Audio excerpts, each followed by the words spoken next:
हमारे विभिन्न ज्ञानवर्धक कार्यक्रम देखने के लिए आप हमें अभी सब्सक्राइब करें, बेल आइकन को प्रेस करें ताकि आप देख सकें हमारा कार्यक्रम सबसे पहले। और अधिक जानकारी के लिए फेसबुक पेज को लाइक करना न भूलें।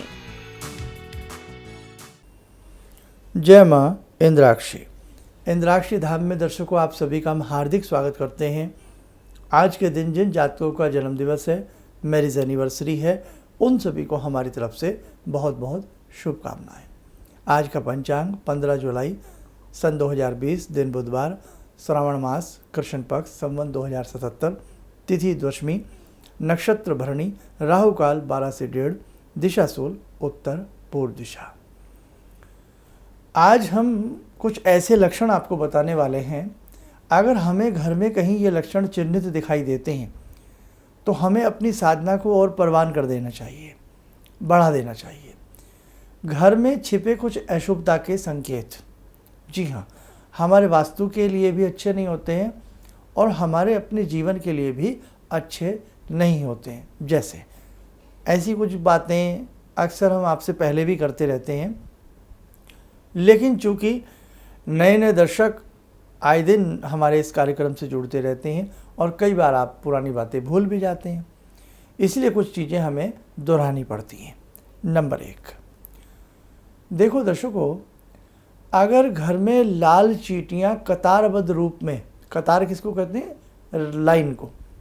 अगर घर के अंदर लाल चींटियाँ कतारबद्ध रूप में हमें अक्सर नज़र आती हूँ, ऐसी स्थिति में कहीं ना कहीं ये अशुभता का संकेत होता है। लाल चींटी के लिए अशुभता माना गया है, लेकिन काली चींटी जो होती है उसके लिए इतना अशुभता नहीं माना गया है। और एक कतार नहीं, कई कतारें हमें इस दीवार पर दिखती है, हमें उस वॉल पे दिखती है, हमें किचन में दिखती हैं। हम कुछ भी खाने पीने का सामान रखते हैं उसमें एकदम लाल चींटियाँ हो जाती हैं। ये अच्छा संकेत नहीं है। इसके लिए हम आपको एक चीज़ बताते हैं। ऐसी स्थिति में हमें मंगलवार और शनिवार की शाम को बजरंग बाण पढ़ना चाहिए, तब ये संकेत मिट जाता है।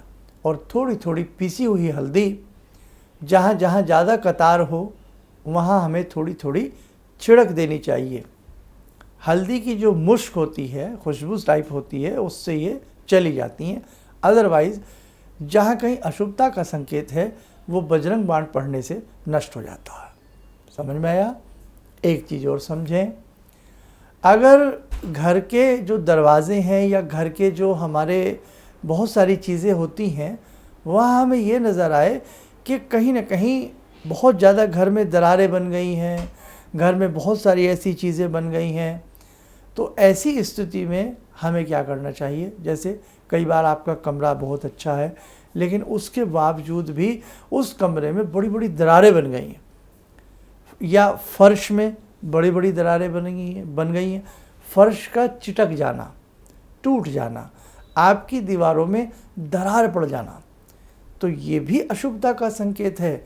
इसके लिए तो मैं ये राय दूंगा कि उन दरारों को, और या फर्श में जो दरारें पड़ती हैं उनकी त्वरित तरीके से जल्दी से मरम्मत करा लेनी चाहिए। ये अशुभ संकेत है। हाँ, भवन पुराना हो गया है बहुत ज़्यादा, तो फिर जनरल सी बात है कि वो चीज़ें हो जाती हैं, लेकिन भवन भी नया है, नए भवन में दीवारों का तिड़क जाना, नए भवन में फर्श का तिड़क जाना अत्यधिक अशुभता का संकेत होता है। उसके लिए हमें उनकी मरम्मत शीघ्र करा लेनी चाहिए। और जो हम साधना करते हैं उस साधना में हमें प्रभु से ये कहना चाहिए कि हे भगवान, कोई भी अशुभ घटना मेरे परिवार में न घटे, आप मेरे परिवार को ऐसा आशीर्वाद दें। ठीक है?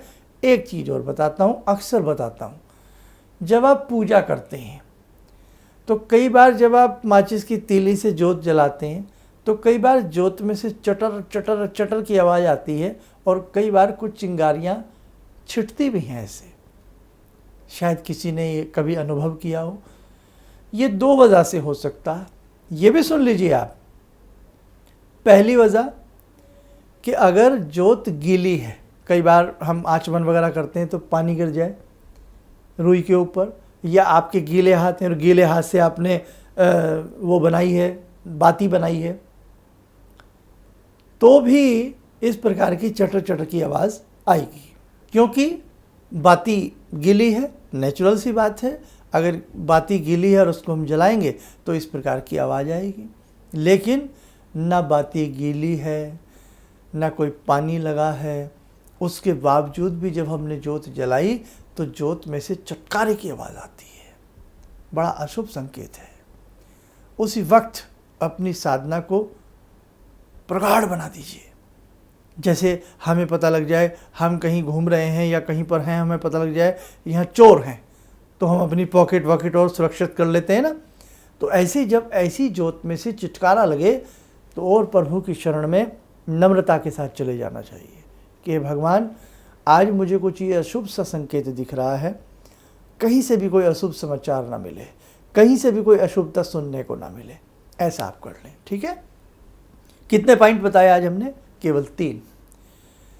ऐसे रोज़मर्रा की जीवन में बहुत सारे पॉइंट होते हैं।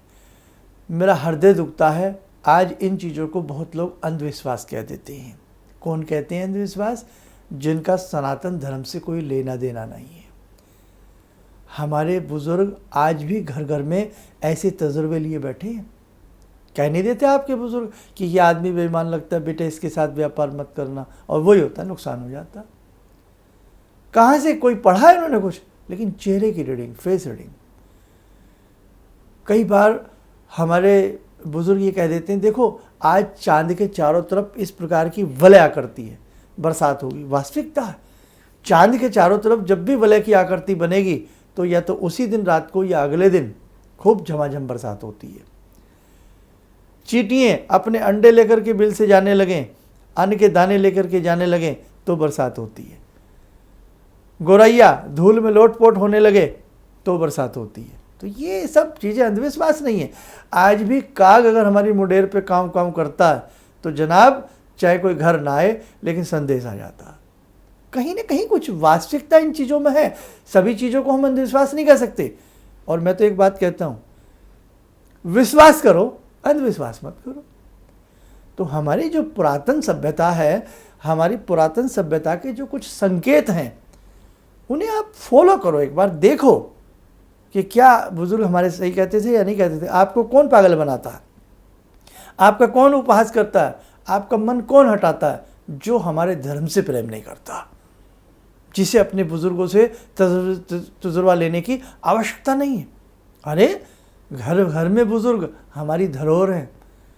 हमारे 70 साल के बुजुर्ग, 80 साल के बुजुर्ग, 90 साल के बुजुर्ग, 90 साल का तजुर्बा उनके पास है। कभी बैठिए उनके पास, कभी प्यार से पैर दबाइए, कभी सुनिए उनकी बातें, समझिए उनके मर्म को। पता लगेगा कि कितनी बड़ी डिक्शनरी, कितनी शानदार बुक आपके घर में है। पढ़ने की कोशिश कीजिए आप। आइए, समय हो चला आज की ध्यानमाला का। आज की ध्यानमाला में जुड़ते हैं हम भगवान श्री राम से। ओम रामो राजमणि सदा विजयते, रामं रमे संभजे, रामेण विहता निशाचर चमू, रामाय तस्मै नमः। रामानास्ति परायणं परतरं, रामस्य दासोऽम्यहम्। रामे चित्तलया सदा भवतु मे, भो राम मामुद्धर। राम रामेति रामेति, रमे रामे मनोरमे, सहस्रनाम तत्तुल्यं, राम नाम वरानने।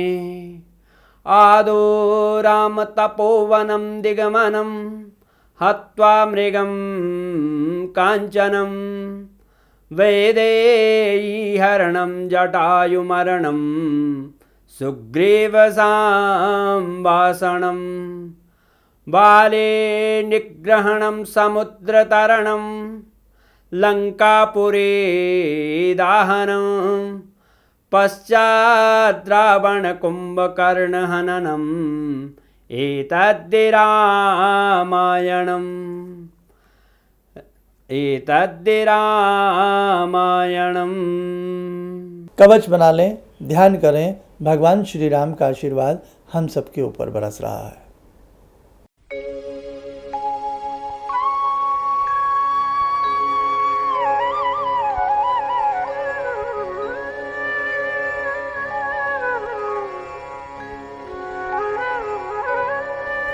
ओम बोलते हुए सामान्य हो जाएं।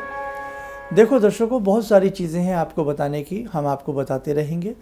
बस यही है कि इस चैनल से आप और लोगों को भी जोड़ें। इस प्रकार की बातें भले ही आपको दकियानुसी लगती हों, तकियानुसी लगती हों, कुछ भी लगती हों, लेकिन कम से कम अपनों को तो आप सुना सकती हैं, शेयर कर सकते हैं। तो बहुत सारी ऐसी चीज़ें समय समय पर हम देंगे। और एक मंथन मेरे मन में पुनः चल रहा है, कुछ विशेष आपसे कराऊंगा मैं।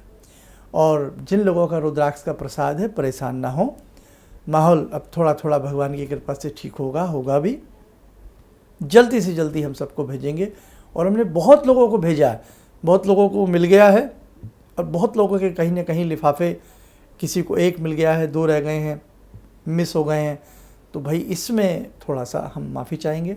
लेकिन जो हज़ारों लोगों के पैकेट्स हमारे पास बने रखे हैं, वो हम अब महीने के अंत तक जल्द से जल्द भेजने का प्रयास करेंगे। इन्हीं शब्दों के साथ हम अपनी वाणी को विराम देते हैं। जय माँ इंद्राक्षी। जिंदगी के इस प्रवाह में तमाम लोग डिप्रेशन के इस हालात से गुजर रहे हैं। सफलता असफलता अपनी जगह की बात है, लेकिन पता नहीं कितने सारे लोगों को इन्होंने डिप्रेशन से उबारा है, नया मोटिवेशन दिया है काम का। इनका जो एक अनुभव था कि एक मेरी बातें इनसे लगातार कभी कभार हो जाया करती हैं। एक दिन मेरी बात हो रही थी, अचानक इन्होंने प्रश्न किया कि क्या आपके यहाँ कौवे आ रहे हैं। मैं बहुत तेज चौंका। करीब 4-5 दिनों से कौवों का झुंड मेरे घर पे मंडरा था। तो मैं यही सोचने परेशान था, ये शुभ है अशुभ है, क्या चीज़ है। तो मैंने प्रश्न किया कि क्या मैंने आपको बताया कि मेरे घर में कौवे आ रहे हैं। कहने नहीं, मुझको दिखाई पड़ रहा है।